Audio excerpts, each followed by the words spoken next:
একটি যুগের অবসান ঘটল। ফুটবল ইতিহাসের অন্যতম সেরা মহাকাব্যের শেষ পাতাটি লেখা হয়ে গেল। ক্রিস্টিয়ানো রোনালদো, যিনি গত 2 দশক ধরে বিশ্ব ফুটবলকে শাসন করেছে, আর বিশ্বকাপ যাত্রা শেষ হলো এক বুক ভরা কান্না অপূর্ণতা নিয়ে। এবারও তাকে ওয়ার্ল্ড কাপ ছাড়তে হলো শূন্য হাতে। এছাড়াও রোনালদোর সবথেকে বড় ফ্যান স্পিডকে রাস্তায় থামিয়ে মানুষজন করলো ট্রোল। এক প্রজন্মের কিংবদন্তিকে নতুন প্রজন্মের তারকা করলো অ্যাপ্রিসিয়েট। জি হ্যাঁ বন্ধুরা, খেলার বাইরে এমন অনেক কিছুই ঘটে গেছে যেটা হয়তো আপনাদের চোখে পড়েনি। তাই ক্রিস্টিয়ানো রোনালদোর শেষ বিদায়ে কি হয়েছে চলুন এই ভিডিওতে জেনে নিই। এবং আপনারা যারা ক্রিস্টিয়ানো রোনালদোর ফ্যান রয়েছেন তারা তো দ্রুত সাবস্ক্রাইব করে ফেলুন।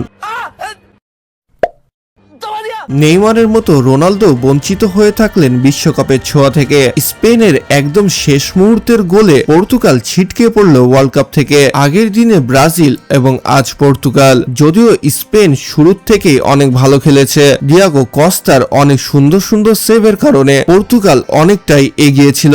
রোনালদো গোল করার জন্য সুযোগ পেয়েছিল 2টি, যেটা তার ভাগ্য তাকে সাথে দেয়নি। এবং খেলা যখন শেষ হতে আর কিছু মিনিট বাকি রয়েছে, এইরকম অবস্থা একটি গোল করে দেয় স্পেন, যেখানেই পর্তুগালের সব প্লেয়াররা ধাক্কা খেয়ে যায়। রোনালদো বুঝতে পারে এটা হয়তো তার শেষ খেলা। এই একটি গোলই তার ভাগ্য পরিবর্তন করে দিল।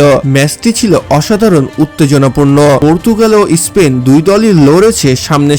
2006 সালে তরুণ এক উইঙ্গার হিসেবে বিশ্বকাপের যাত্রা শুরু করে ক্রিস্টিয়ানো রোনালদো। এরপরে পর্তুগালকে ইউরো জিতিয়েছেন, এছাড়াও অসংখ্য লিগ জিতিয়েছেন। আন্তর্জাতিক ফুটবলের ইতিহাসে সর্বোচ্চ গোলদাতা হয়েছেন, কিন্তু বিশ্বকাপ ট্রফিটা অধরাই থেকে গেল। তবে ট্রফি না জিতলেও ফুটবল বিশ্বকাপে রোনালদোর অবদান এবং তার লড়াকু মানসিকতা চিরকাল অনুপ্রেরণা হয়ে থাকবে হাজারো ফুটবলারের মনে। তিনি আমাদের শিখিয়েছেন কিভাবে 41 বছর বয়সেও সর্বোচ্চ পর্যায়ে লড়াই করা যায়। ট্রফি হয়তো রোনালদোর শোকেসে উঠবে না, কিন্তু কোটি কোটি ভক্তের হৃদয়ে তিনি চিরকাল থাকবেন একজন সত্যিকারের চ্যাম্পিয়ন হিসেবে। থ্যাংক ইউ ক্রিস্টিয়ানো রোনালদো, আমাদের এত সুন্দর সব মুহূর্ত উপহার দেওয়ার জন্য।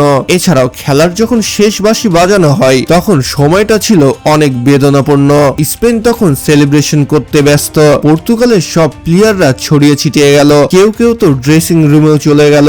কিন্তু ক্রিস্টিয়ানো রোনালদোকে দেখা যাচ্ছিল মাঠের মাঝখানে একদম একা। এবং সে যখন দেখলো গ্যালারির অধিকাংশ অডিয়েন্স রোনালদো বলে চিলিয়ে যাচ্ছে, তখন সে তার কান্না আর ধরে রাখতে পারল না। মুখে হাত দিয়ে আবেগ বের হয়ে গেল এই সর্বকালের সেরা খেলোয়াড়টির। এভাবেই যে তাকে বিদায় নিতে হবে এটা সে নিজেও কখনো ভাবেনি। এবং তখনই সেই মুহূর্তে ঘটে গেল আজব এক ঘটনা। ইয়াংগেস্ট প্লেয়ার লামিন ইয়ামাল তার ইগোকে সাইডে রেখে রোনালদোকে এসে জড়িয়ে ধরে। মানে সেও বুঝতে পেরেছে একজন কিংবদন্তির মাঠ ছাড়ার কষ্ট কি হতে পারে। এখানে ইগো বললাম এ কারণেই, কারণ কিছু মাস পূর্বে স্পেনকে হারিয়ে দিয়েছিল পর্তুগাল, এবং সেখানে সবথেকে বড় অবদান ছিল ক্রিস্টিয়ানো রোনালদোর। তো এইবার পর্তুগালের কাছে হারতে নারাজ ছিল স্পেনের সম্পূর্ণ দল, সাথে লামিন ইয়ামালও। কিন্তু এবার পর্তুগালকে হারানোর পরেও লামিন ইয়ামালের মুখে সেই রকম হাসি দেখতে পাওয়া যায়নি। এবং রোনালদো যখন ভেঙে পড়ছিল তার সাথে ভেঙে পড়েছে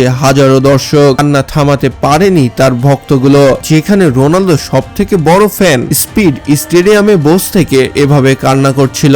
এবং সে যখন স্টেডিয়াম ছেড়ে বের হয় তার সাথে একটি আজব ঘটনা ঘটে যায়। জি হ্যাঁ বন্ধুরা, স্টেডিয়াম থেকে বের হওয়ার সময় তাকে কিছু মেসির ফ্যানরা এভাবে ট্রোল করতে শুরু করে দেয়, যেটা দেখে সে তার রাগ আর থামিয়ে রাখতে পারেনি। আসলে কি, একটি দেশকে সাপোর্ট করা অন্যায়ের কিছু নয়, এবং খেলা নিয়ে তর্ক বিতর্ক করাও অন্যায় কিছু নয়, কিন্তু একটি সুপারস্টার যখন তার শেষ খেলাটা খেলে এভাবে কান্না করে মাঠ থেকে বের হয় তখন তাকে ট্রোল করাটা এটা কিন্তু অন্যায়। তো যাই হোক বন্ধুরা, ক্রিস্টিয়ানো রোনালদো শেষ কি এখানেই, নাকি সে পর্তুগালের হয়ে আরো খেলবে? আপনি যদি পর্তুগালের ফ্যান হয়ে থাকেন আপনার মতামত কমেন্ট বক্সে অবশ্যই জানাতে পারেন। এবং রোনালদোর বিদায় নিয়ে আপনার অনুভূতি কি?